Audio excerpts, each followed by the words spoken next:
Olá, tudo bem? Você vai assistir agora uma de nossas ministrações. Antes, queria pedir a você, dá um like nesse vídeo, se inscreve no nosso canal, ative as notificações e assim você fica por dentro de tudo que acontece aqui na Sião.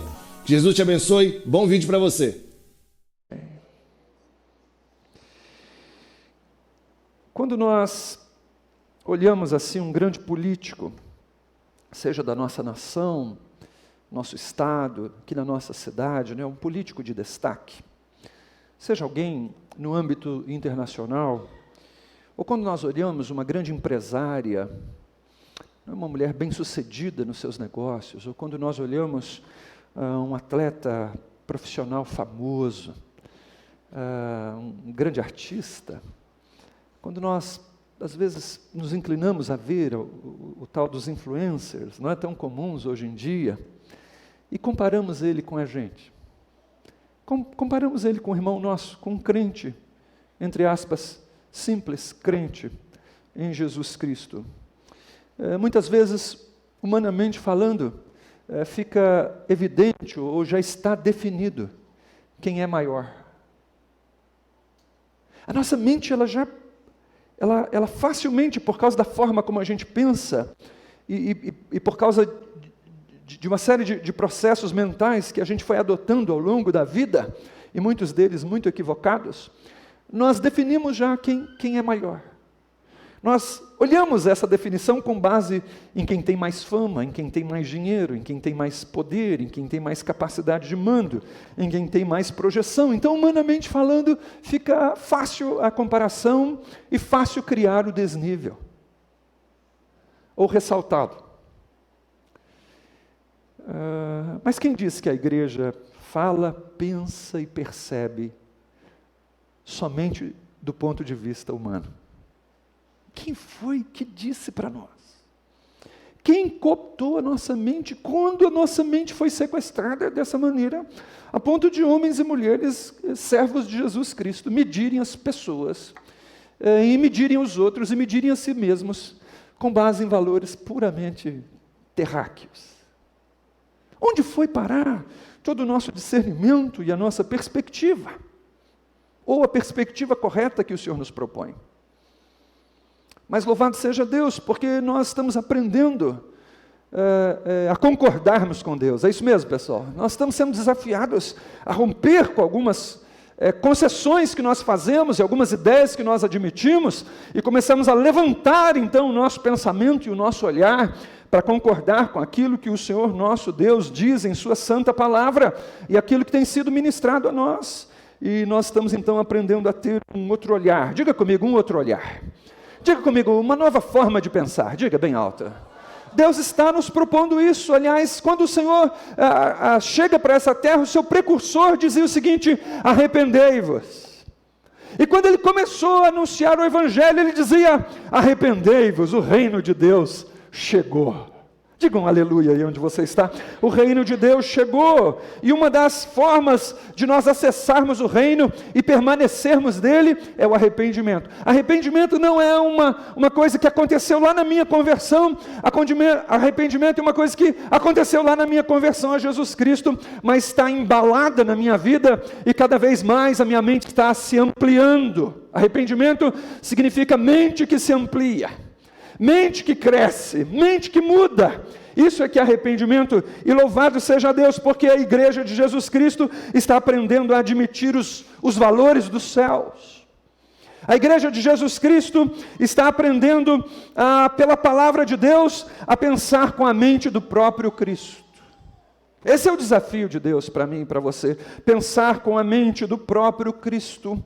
Eu e você não temos direito de definir as coisas do modo de vista simplesmente humano.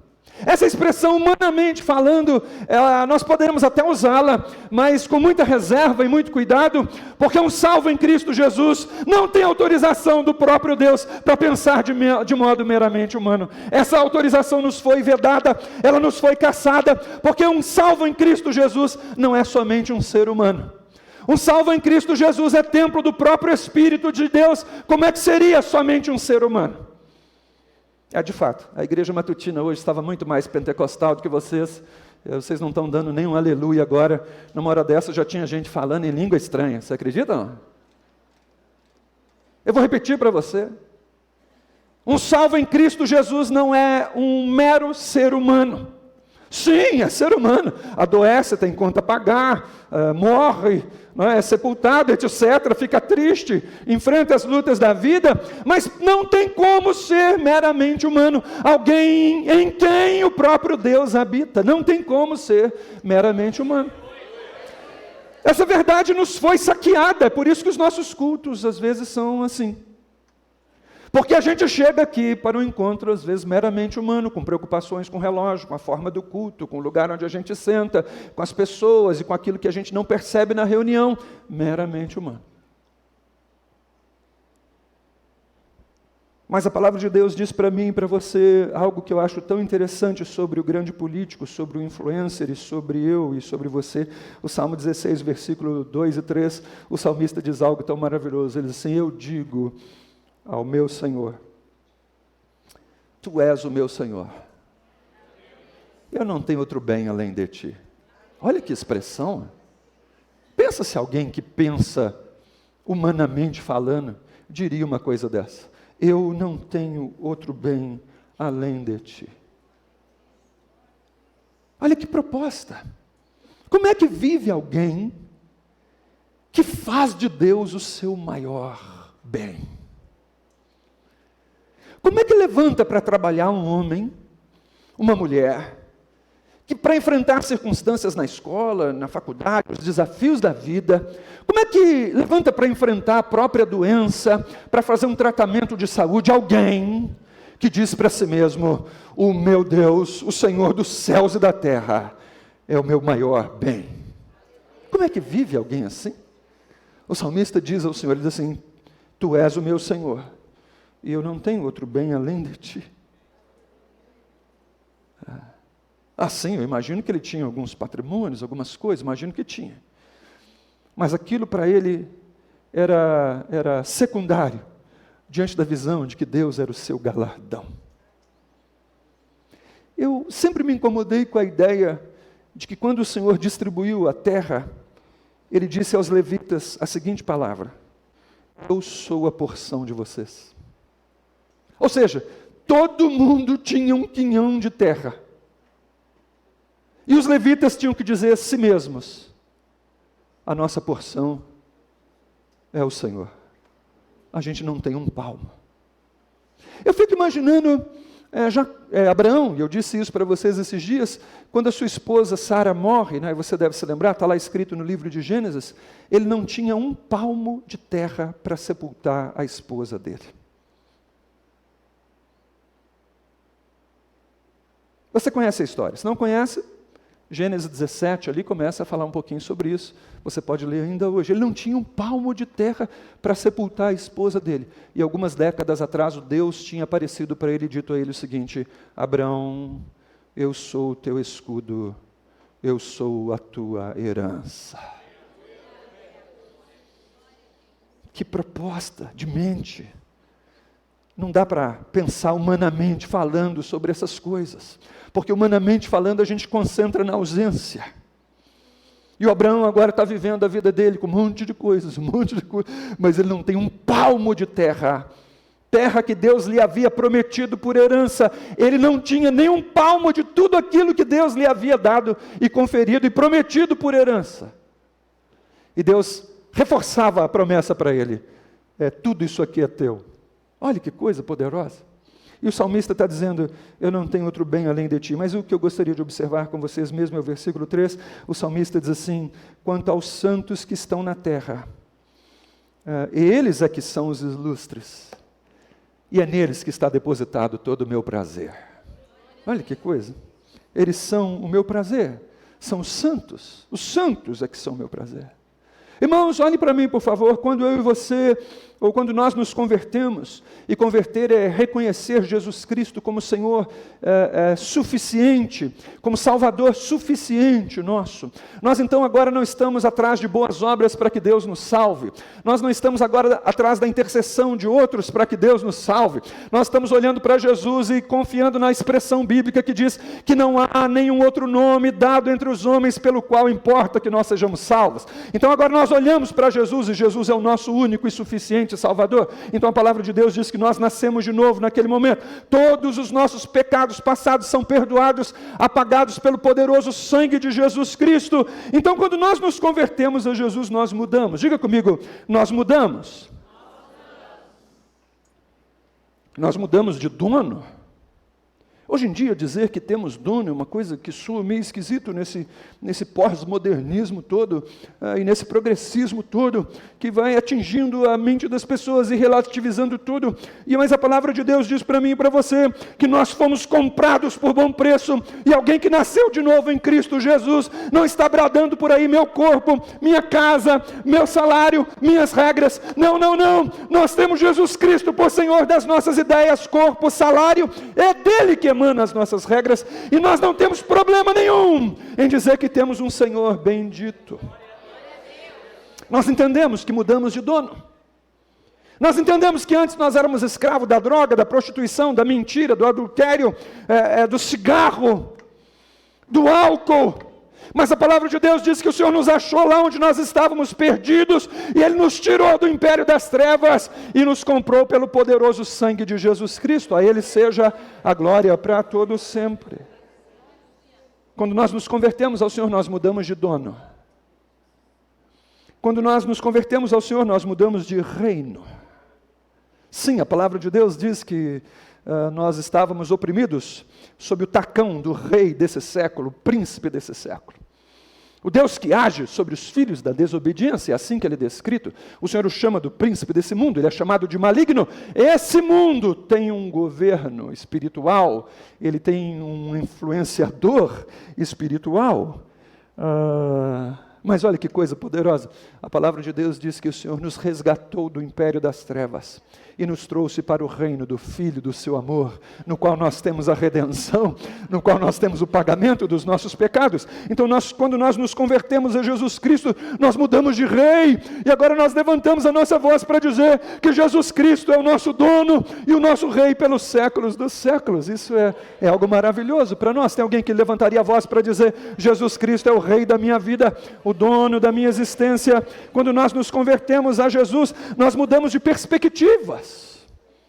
Sim, nós não temos como apagar o nosso passado. Sim, nós não temos como pagar as coisas que nós fizemos ou as coisas que nós recebemos, mas pensa que agora a gente pode olhar tudo isso de uma outra maneira. Os coaches da vida, eles nos ensinam a pensar num termo que eles chamam de ressignificar as coisas, mas pensa que em Jesus Cristo, no poder do sangue de Jesus Cristo, nós conseguimos de fato dar ressignificados verdadeiros para a nossa existência. Nós conseguimos olhar para o futuro com outros olhos, nós conseguimos olhar para o casamento, para o patrão, para o empregado, para os colegas de trabalho, para os inimigos, para aqueles que falam mal de nós. Nós mudamos de perspectiva quando nós nos convertemos a Jesus Cristo.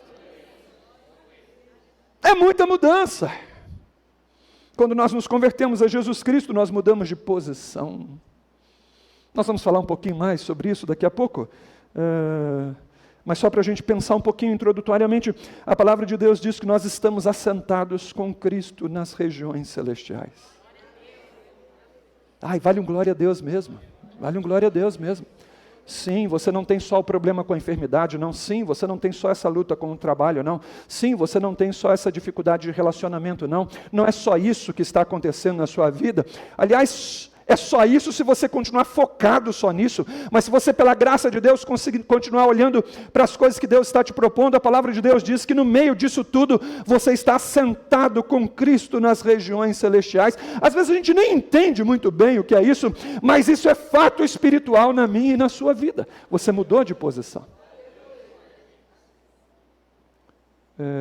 Nós mudamos de autorização.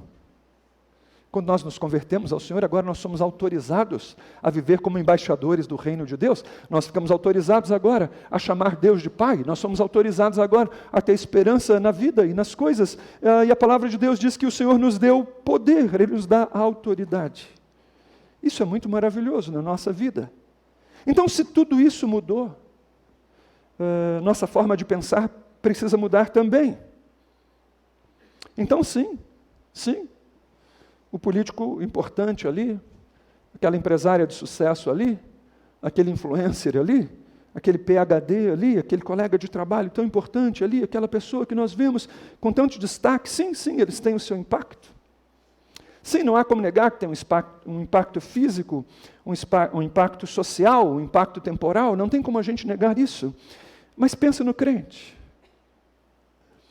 Pensa no crente. Eu quero observar com você o que é que Deus diz sobre o crente. A palavra de Deus diz assim: quanto aos santos, eles é que são ilustres, e neles é que está o meu prazer. É isso que a palavra de Deus diz. O Senhor nos chama então agora a olhar com a perspectiva correta, com o olhar correto. Se eu fosse você, eu olhava bem para essa pessoa que está sentada na sua frente aí. A palavra de Deus diz que se ela é santa, ela é ilustre. E está na hora de você começar a ter mais prazer nos seus irmãos e irmãs. Essa é uma verdade da palavra de Deus, nós somos chamados a concordar com as Escrituras. Eu quero pensar com você algumas coisas aqui, e vou pedir para colocar no telão para mim o primeiro texto, e a partir daí eu me viro por aqui. Hoje de manhã, nós fizemos um exercício, principalmente a pessoa que estava aqui na frente, um exercício para saber se você é labirintite ou não, principalmente os daqui.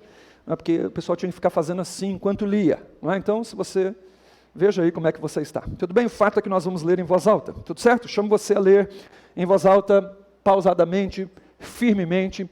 Vamos lá? 1, 2, 3 e já. E a vós, outros também, que outrora éreis estranhos e inimigos no entendimento pelas vossas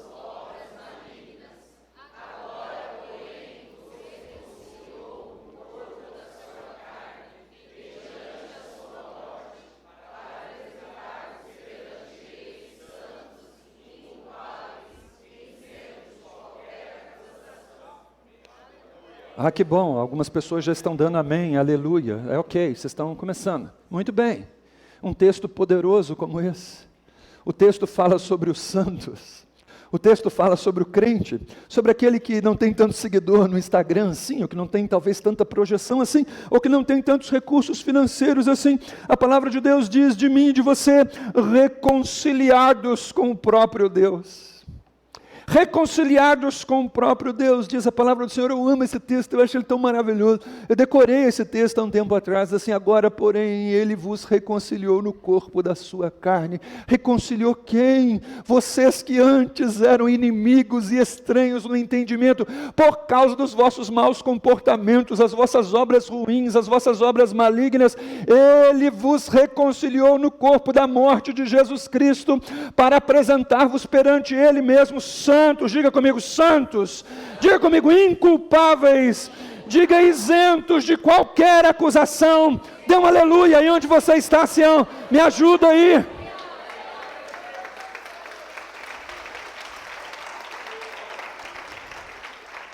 Reconciliados com Deus. A palavra de Deus diz que antes nós éramos filhos da ira. A palavra de Deus diz que nós éramos destinados ao juízo eterno, mas por causa das suas muitas misericórdias, pelo amor com que nos amou, o Senhor decidiu fazer a reconciliação conosco. O Senhor propôs paz para mim e para você. O Senhor propôs uma nova relação para mim e para você. Portanto, agora quando nós nos convertemos a Jesus Cristo, Ele mesmo diz para nós: você está justificado comigo. E porque você está justificado pela fé, você tem paz comigo. Paz com Deus é um grande privilégio, irmão e irmã, que você tem em Cristo Jesus. Sim, eu estou enfermo. Sim, eu tenho alguns compromissos financeiros. A minha empresa talvez não vai muito bem. Eu estou sentindo algumas dificuldades aqui e ali. Mas louvado seja o nome de Jesus Cristo para todo sempre. Eu estou em paz com Deus. Antes eu era inimigo de Deus por causa das minhas más obras.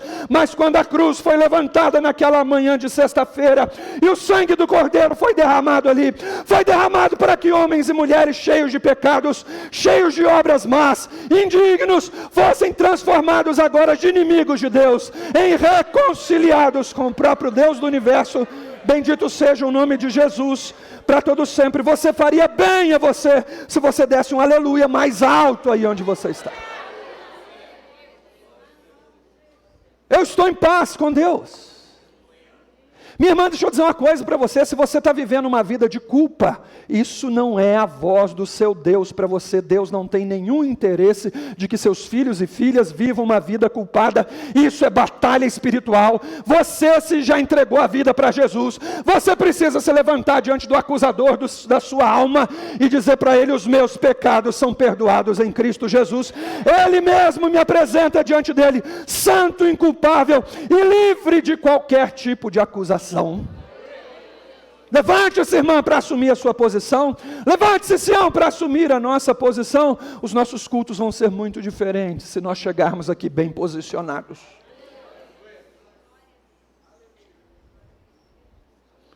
E porque nós estamos reconciliados com Deus, Romanos 8, 1 diz o seguinte: portanto já não há mais nenhuma condenação para aqueles que estão em Cristo Jesus. A nossa mente precisa mudar. Nós estamos, irmãos, há anos e anos frequentando a igreja.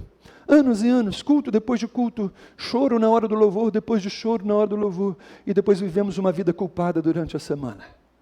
E porque vivemos uma vida oprimida durante a semana, nós somos tristes, nós somos briguentos, e nós não temos a mensagem de reconciliação que Deus nos deu para dar. Ela fica calada dentro de nós, porque nós fizemos um acordo com a incredulidade, mas em nome de Jesus Cristo, a sua mente cativa está sendo liberta pelo poder de Jesus Cristo. Ele veio para destruir a obra do diabo na minha e na sua vida. O tempo de libertação de Deus chegou para mim e para você. Deus está nos golpeando faz tempo.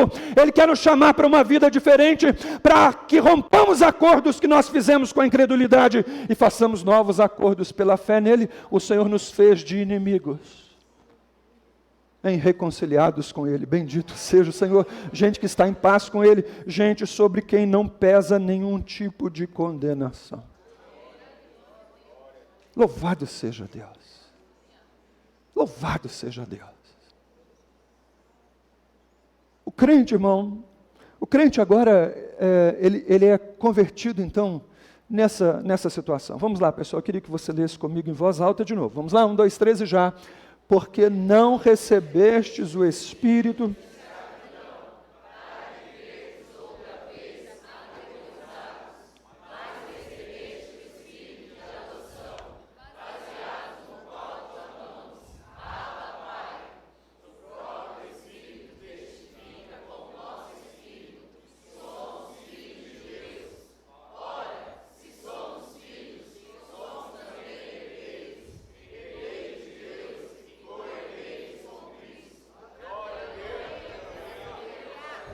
Por qual parte você está glorificando? Por qual delas? Por qual delas? Um texto poderoso. Esse texto aqui, irmãos, nós precisamos concordar com ele. Nós precisamos olhar para ele todo dia. Nós precisamos pensar nele todo dia, levantá-lo como um escudo todo dia. O nosso ânimo seria outro. Nós estamos vivendo como crentes, irmãos, cabisbaixos, oprimidos e vencidos, enquanto tudo isso está à nossa disposição e a nosso favor. Tudo porque nós fizemos um acordo com a incredulidade, ao invés de fazer um acordo com a fé simples naquilo que a palavra de Deus diz para nós. O texto bíblico diz que nós não recebemos um espírito de escravidão para viver com medo. Não, crente não precisa viver com medo. Aliás, na verdade, o medo é uma coisa natural. O Senhor nos criou com uma capacidade de sentir medo, porque isso nos preserva a vida. O problema nosso, irmãos, é o medo doentio. É o medo que nos escraviza, é o medo do amanhã, é o medo do passado, é o medo do diabo, é o medo da perda, é o medo da morte. Mas bendito seja Deus, que o Espírito que nos foi dado, Ele expulsa esse medo de dentro de nós. O Senhor não quer seus filhos e filhas atemorizados. Mas diz o seguinte, que nós recebemos que tipo de Espírito? O Espírito de adoção, diga bem alto comigo, a adoção. Há uma ideia errônea pelo mundo e nós lamentamos que ela tem ganhado o coração de tantas pessoas. É uma ideia que diz que todos são filhos de Deus. Desculpa, num tempo de tanto relativismo, num tempo onde as pessoas querem ser o que quiserem e não existe mais absoluto. E a grande dor dessa época é que uma geração inteira está sendo criada e vivendo num ambiente sem padrão e sem limites e sem direção. E isso é caótico, emocionalmente, psicologicamente, espiritualmente, tudo. E esse relativismo que está sendo aplaudido e entrando pelas nossas casas por tantas e tantas ideologias tem criado um estrago tão grande e tem atingido a igreja em muitos aspectos por causa da teologia liberal e por causa do nosso próprio parco conhecimento bíblico. E a palavra de Deus então diz para mim e para você em João capítulo 1, versículo 10, por ali 11, 12, vai dizer o seguinte: veio para o que era seu, repita comigo, veio para o que era seu. Mas os seus não receberam, diz a palavra de Deus. João está escrevendo isso. E agora, depois de deixar claro essa rejeição tão intensa, João diz algo poderoso. Diz assim, mas a todos quantos o receberam. Diga comigo, a todos. Diga comigo, qualquer um. A todos quantos o receberam. Foi-lhes dado o poder de serem feitos filhos de Deus. Bendito seja o nome do Senhor. Para todos sempre. Quantos aqui receberam Jesus Cristo aqui? De quem aqui Jesus é Senhor, é Salvador aí? Agora nessa hora, se você não tem muita certeza disso, você poderia levantar sua voz e dizer, eu recebo Jesus como Senhor e Salvador da minha vida, eu me reconcilio com Ele, porque a palavra de Deus diz que se você faz isso, você recebe o direito de ser convertido agora em filho de Deus. Você sabe como a palavra de Deus chama esse século, e é tão difícil, o termo é duro, o termo é esse, filhos da ira. Duro. Num ambiente politicamente correto que nos é proposto, num ambiente onde tudo tem que ser relativo e a gente tem que ter muito cuidado, fica difícil dizer filhos da ira. Porque nós achamos filho da ira como um destino. Filhos da ira nós achamos como um decreto. Filhos da ira, irmãos, é uma posição, diga comigo, posição. Mas bendito seja Deus, que quando Ele diz que são filhos da ira, aos filhos da ira Ele faz uma proposta. E a proposta do Deus dos céus e da terra, amoroso, gracioso, maravilhoso, é converter qualquer filho da ira em filho da graça, em filho de Deus, em alguém que tem um destino maravilhoso, alguém que agora é transformado num filho bendito do Deus vivo.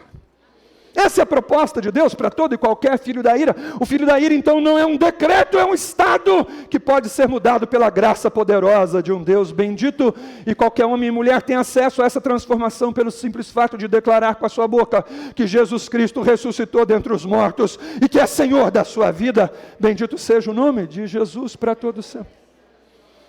E uma vez então que nós experimentamos esse espírito de adoção aqui, nós podemos clamar Abba, diga comigo, Abba.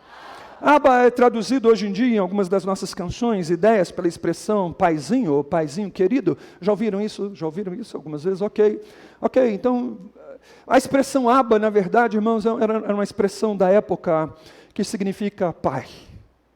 É isso, pai. Só que o pai da família na época era chamado de pai por todo mundo.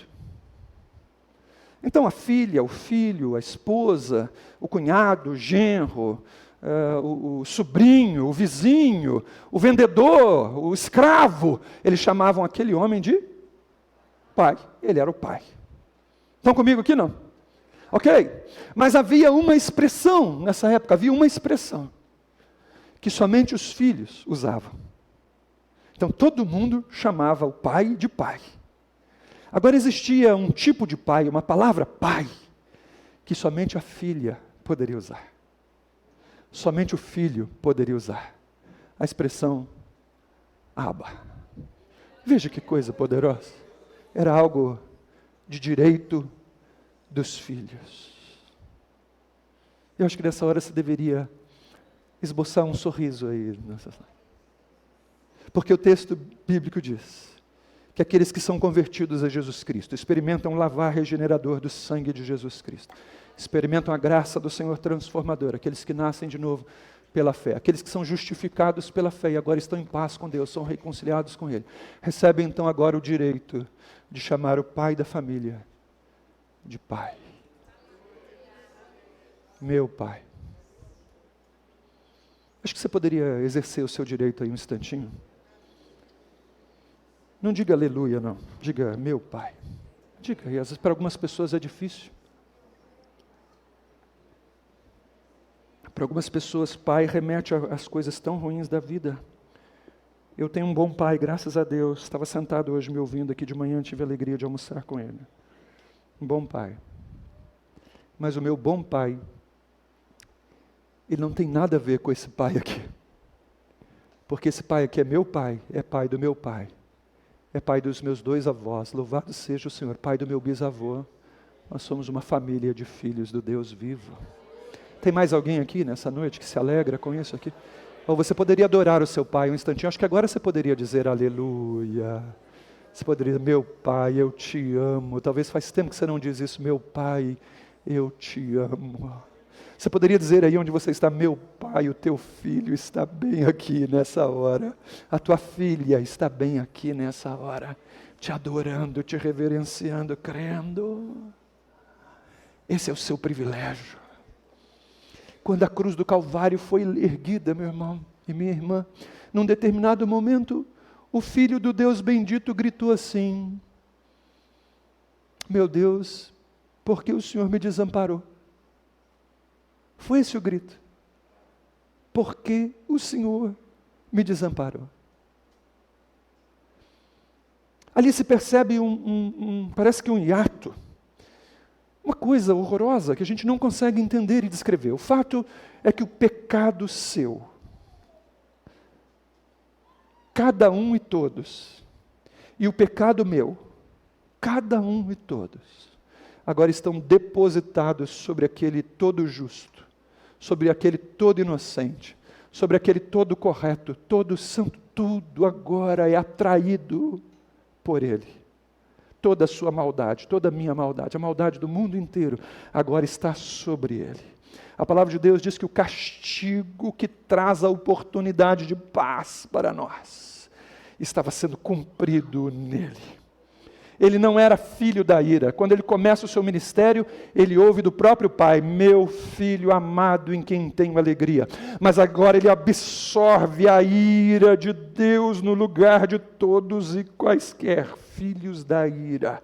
Ela está depositada absolutamente sobre ele. Deus não quer condenar os filhos da ira, porque ele fez a condenação de cada filho da ira na cruz do Calvário. Quando ela se levantou e foi erguida ali, foi num ato de misericórdia de Deus por todos os perdidos, filhos da ira, e naquele momento ali o próprio Filho Santo de Deus diz, meu Deus, por que eu não percebo a tua presença mais aqui?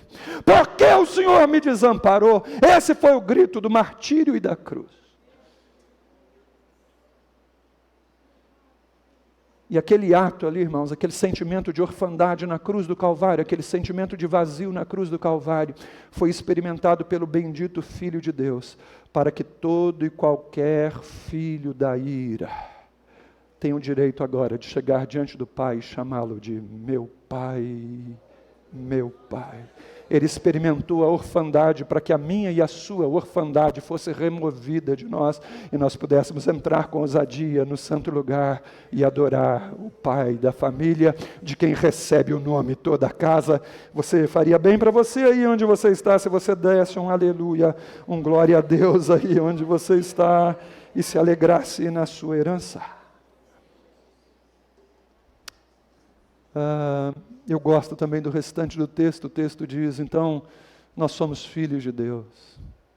Se somos filhos, somos também o quê? Herdeiros.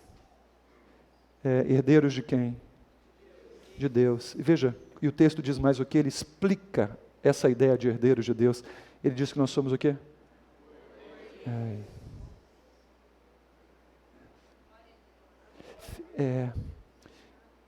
Quando a gente não se concentra muito nisso, isso faz pouco sentido para nós. Eu não sei se você percebeu. Jesus, num determinado momento, ele olha para os seus seguidores e diz o seguinte: toda a autoridade me é dada nos céus e me é dada na terra. Ele foi constituído cabeça de tudo. E a palavra de Deus diz que eu e você, meros comedores de feijão, pecadores, agora justificados pela fé, lavados com sangue de Jesus Cristo, somos feitos co-herdeiros de tudo. Isso, você está entendendo, eu acho que você está entendendo. Co-herdeiros de tudo, juntamente com Ele. Irmãos, a sua posição é maravilhosa. Satanás está querendo levar a minha mente e a sua mente para a ausência.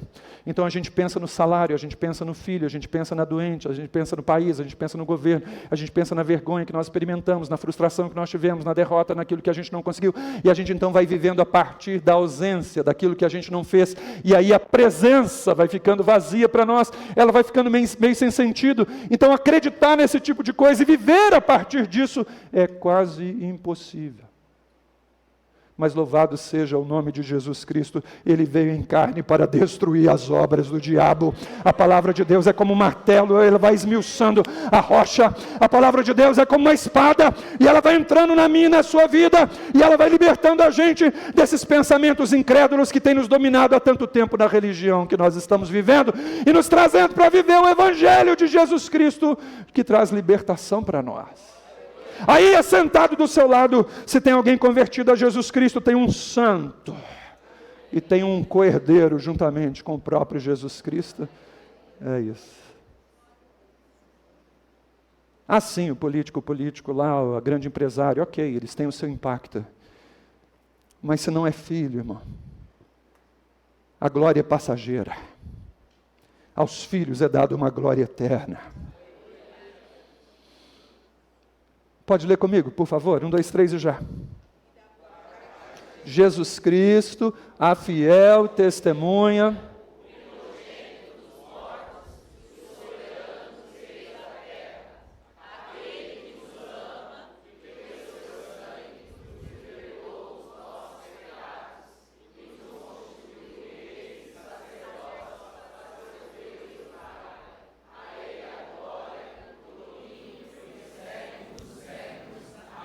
Levante a voz, a Ele a glória, a Ele o domínio. Levante a voz, Sião, pelos séculos dos séculos. Vamos, Sião, glorifica o Senhor aí. Essa é a verdade da palavra de Deus para todo sempre. João está escrevendo, então ele diz o seguinte: da parte de Jesus Cristo, a fiel testemunha, aquele que veio testemunhar as verdades de Deus para esse mundo perdido, e fez isso de modo fidedigno.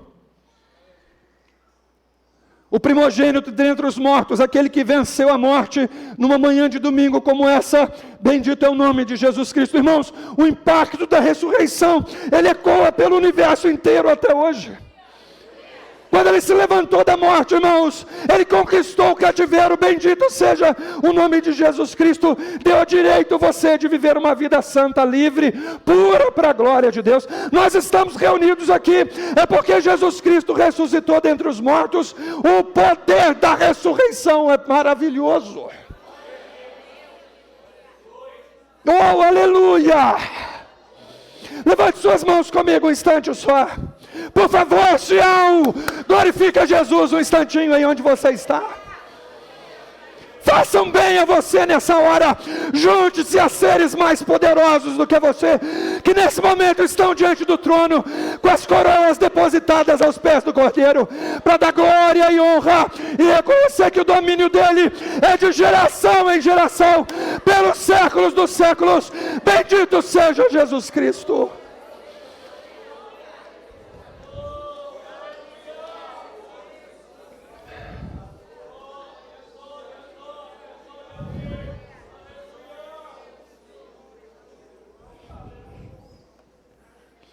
A palavra de Deus diz que Ele é o soberano dos reis da terra. Pense em alguém poderoso. Pense. Ok, Jesus Cristo é o cabeça de todo o principado e de toda a potestade. Não há nome maior do que o nome de Jesus Cristo. É muito poder. Não, a igreja não está perdendo. Não. Aguarda-se uma grande colheita nesse tempo. Jesus está salvando em todos os cantos dessa. A igreja não está perdendo. Jesus não está perdendo. Isso que você está ouvindo na faculdade não é correto. Essas ideologias que você está ouvindo não está certo. Jesus é o soberano dos reis da terra, Senhor dos senhores. Na sua coxa está escrito Rei dos reis e Senhor dos senhores para todo sempre.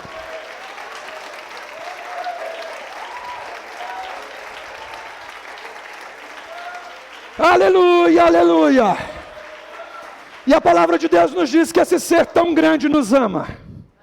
Ele nos ama. E diz assim: e com o seu sangue nos libertou dos nossos pecados. Assim, irmão, a gente peca, crente peca. É possível que você pecou hoje contra o Senhor, por omissão, por pensamento, você ofendeu o Senhor. Na verdade, a palavra de Deus diz que se nós dissemos que não temos pecado, nós acusamos Deus de ser mentiroso, porque Ele sabe que nós somos pecadores. Mas a palavra de Deus diz que se nós andarmos na luz como Ele está na luz, o sangue de Jesus Cristo, nós temos comunhão uns com os outros, e o sangue de Jesus Cristo nos purifica de todo pecado. Essa é a grande verdade das Escrituras.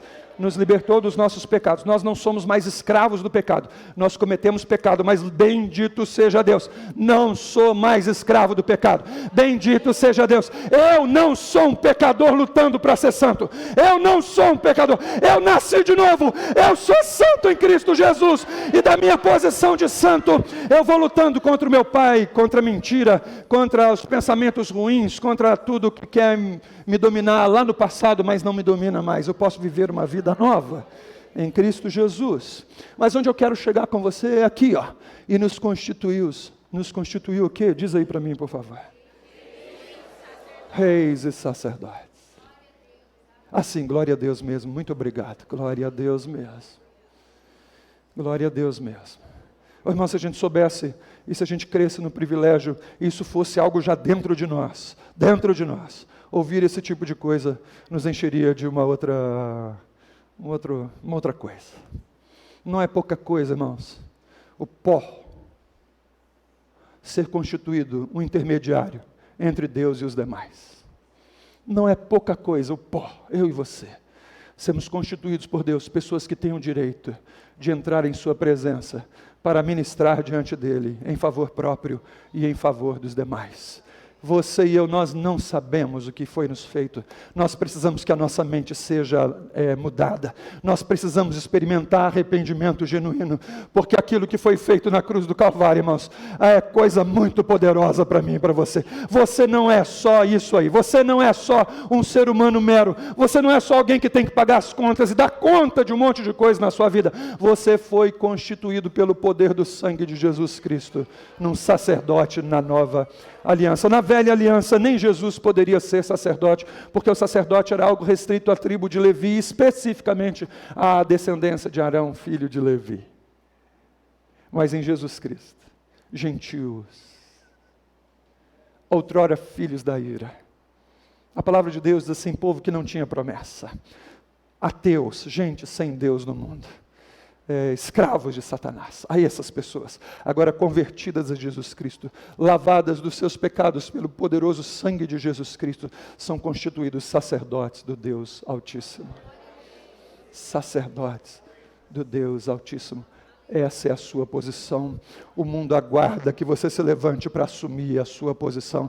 Aquela universidade ali, as outras universidades aqui, o lugar onde você estuda, essa rua, a sua célula, esta igreja, aquele lugar onde você trabalha, aguarda o dia em que você vai se levantar para viver a vocação que Deus te deu e te constituiu pelo sangue de Jesus Cristo, um sacerdote, uma sacerdotisa do Deus bendito. Essa é a sua herança. Esse é o seu privilégio. Glória a Deus mesmo, glória a Deus mesmo, glória a Deus mesmo. E o texto é tão maravilhoso, porque eu quero pensar numa outra coisa, que um crente versus todos os demais é constituído, e está aqui o texto, diz assim: reis, diga comigo, reis. Antes de pensar nessa ideia de reis, não significa que está tudo bem, que a gente ganha tudo, que não adoece, que não precisa trabalhar, os meus súditos me servem. Não é isso, não é. Mas é o fato, é exatamente isso. A palavra de Deus diz que você foi constituída numa rainha. Pastor, só tinha que dizer isso para meu marido. Não. É você que precisa se convencer daquilo que Deus diz, porque senão você vai ficar dependendo do que seu marido diz. É o senhor, viu, irmão, que tem que se convencer daquilo que Deus diz. Deus diz, rei. Enquanto você não estiver valorizando aquilo que Deus diz, você vai viver de cabeça baixa, humilhado, se sentindo mal, quando Deus diz, rei. O problema nosso, irmãos, é a incredulidade e a ignorância. Esse é o problema nosso. Anos e anos dentro da igreja, anos e anos com rituais todo domingo, anos e anos fazendo devocional lá em casa, daquele jeitinho, quadradinho, todo dia, mas sem absorver a verdade das Escrituras. A palavra de Deus diz, reis. Porque nós concordamos com uma série de coisas enganosas. Quando a gente ouve assim, reis, a gente pensa na cunhada que é mais bem sucedido, naquele um que foi mais promovido, naquela pessoa que tem um carro maior, aquele um que mora numa mansão. Ah, pastor, você não sabe nem quanto que eu ganho por mês. Mas quem foi que disse que isso é que diz se você é rei ou não? O problema nosso, irmãos, é que nós estamos humanamente falando o tempo inteiro. Satanás sequestrou a mente da igreja, mas louvado seja o Deus dos céus e da terra, porque Jesus veio em carne para destruir as obras do diabo na sua vida, na minha mente. Nós temos a mente de Cristo, olha que coisa poderosa. Para ficar mais claro o texto, deixa eu colocar outro aqui com você na tela. Por favor, vamos ler em voz alta, 1, 2, 3, e já, se pela ofensa...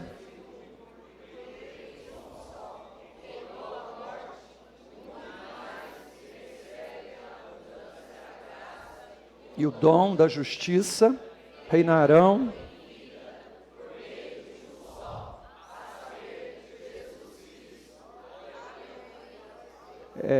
reinarão depois da morte, né? Reinarão em vida. Você está entendendo, né? É uma posição espiritual de governo. É uma posição espiritual de autoridade. Você sabe qual que é o problema? O problema é que eu e você não concordamos com Deus, sabe? Então a gente vive a vida assim, eu não tenho governo, eu não tenho autoridade, eu não tenho poder, eu não tenho isso, eu não tenho aquilo. E quando você está no não, você concordou com o não, você concordou com a ausência, você focou aqui. E tudo aquilo que você foca amplia. Então quando você foca no não, o que você vai receber? Não. Quando você foca no não, você vai ver? Não. É por isso que a palavra de Deus diz assim, se você crer, você vai ver a glória de Deus. O problema nosso é que nós fizemos um acordo com a incredulidade. E aí quando o texto diz assim, que nós recebemos, nós vamos reinar em vida por meio de Jesus Cristo, esse texto não desce, ele não é palatável, porque nós fizemos acordos com a mentira.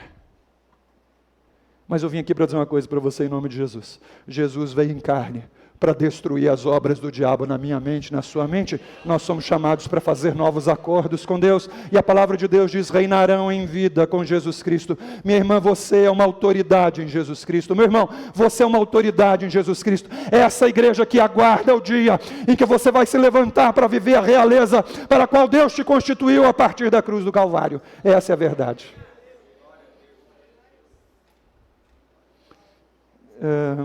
Deixa eu avançar mais aqui rapidamente, eu preciso acabar. Eu podia falar aqui o resto da noite com você. Eu queria chamar você para a gente ler o texto. Vamos ler bem alto, 1, 2, 3 e já. Ou não sabeis que o nosso corpo...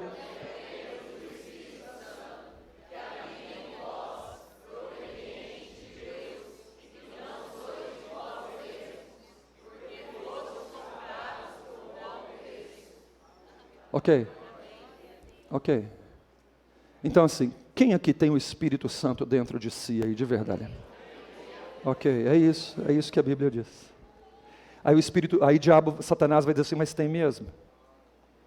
Você nem sente, você nem tem sonho profético, você nem faz isso, você nem faz aquilo.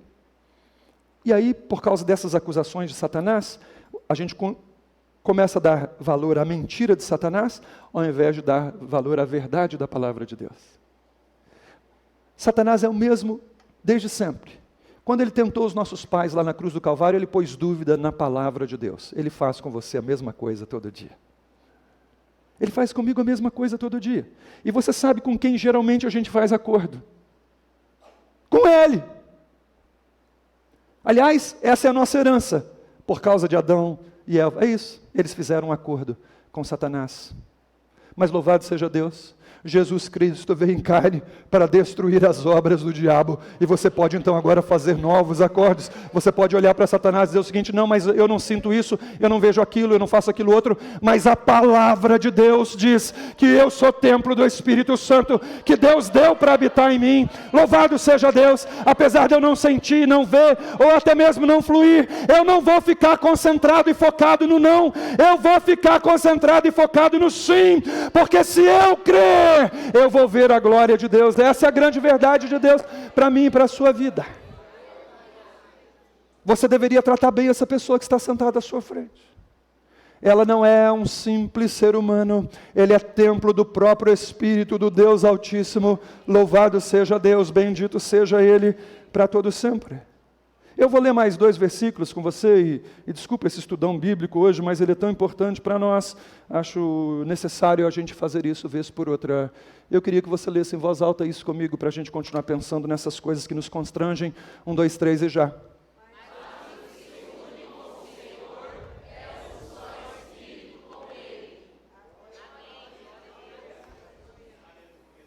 Não dá para falar esse negócio de humanamente falando só, irmãos, não tem jeito.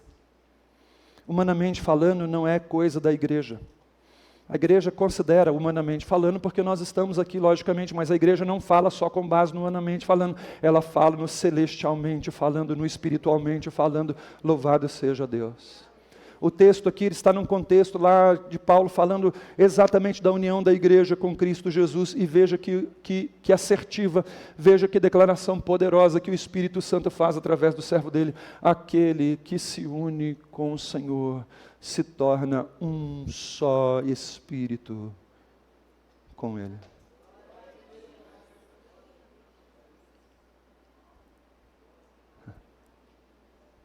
O negócio é brutal. Imagine uma igreja toda, onde isso aqui é a verdade que domina a nossa vida. Imagina como é que ficam os nossos relacionamentos interpessoais. Imagina como é que fica a nossa casa. Imagina como é que ficam os nossos cultos. Imagina o impacto de tantas pessoas andando pelas ruas de Maringá, sabendo que não são meros seres humanos, mas são pessoas que de alguma maneira estão conectadas com o próprio Deus, porque o Espírito do próprio Deus habita dentro delas. Essa é a verdade que Satanás quer roubar de você. Aliás, essa é a verdade que Satanás tem roubado da sua vida ao longo desse tempo todo de religião que a gente tem vivido. Mas eu tenho uma boa notícia para você. Jesus Cristo veio em carne para destruir as obras do diabo, aquilo que o diabo roubou, aquilo que ele saqueou. Deus tem o poder de restituir. Ele tem um chamado para mim e para você. Ele chama Sião para um tempo de acordos novos com Ele, para olharmos as verdades com Ele e dizer: se Deus disse, eu nem entendo muito bem, mas eu creio, porque o meu Deus não é homem para mentir. Louvado seja o nome dEle para todo sempre. Mais um versículo só, por favor. Diz assim a palavra de Deus: visto que pelo seu divino poder nos têm sido doadas todas as coisas que conduzem à vida e à piedade. Veja só, todas as coisas já nos foram doadas. Se a gente, irmãos, parte da ideia de que não foi doado tanto assim não, o foco é no não. E quando você foca no não, você percebe o não. A palavra de Deus diz que todas as coisas necessárias à vida e à piedade já foram doadas pelo Deus bendito a seus filhos e filhas. Então os recursos já estão à minha e à sua disposição. Deus não é homem para mentir. Deus não ia me enviar e enviar você a viver uma vida no meio dos adversários dessa terra sem que Ele nos providenciasse todos os recursos necessários. O teu Deus é um Deus amoroso. O teu Pai é um Pai bondoso e fiel. E a palavra de Deus diz que Ele providenciou já todas as coisas. Pelo conhecimento completo daquele que nos chamou para a sua própria glória e poder, pelas quais nos têm sido doadas as suas preciosas e muito grandes promessas, para que por meio das suas promessas, vocês se tornem coparticipantes da natureza divina, livrando-se da corrupção e das paixões que há nesse mundo. Não, irmãos. A igreja não fala humanamente falando só. A igreja vê as coisas de uma outra perspectiva, porque um salvo em Cristo Jesus é alguém que participa da natureza do próprio Deus. Ele está imerso em Deus. A palavra de Deus diz que nós somos ligados, enxertados na videira verdadeira. É dele que flui as seivas para nós. É a partir da ligação com ele que nós vamos avançando pela vida.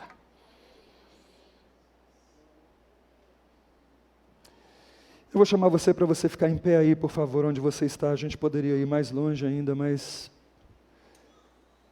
eu queria que você curvasse a sua cabeça um instantinho. Muito obrigado por ter assistido o nosso vídeo. Espero que esse vídeo tenha abençoado sua vida e, se possível, compartilhe ele com o máximo possível de pessoas. Jesus te abençoe.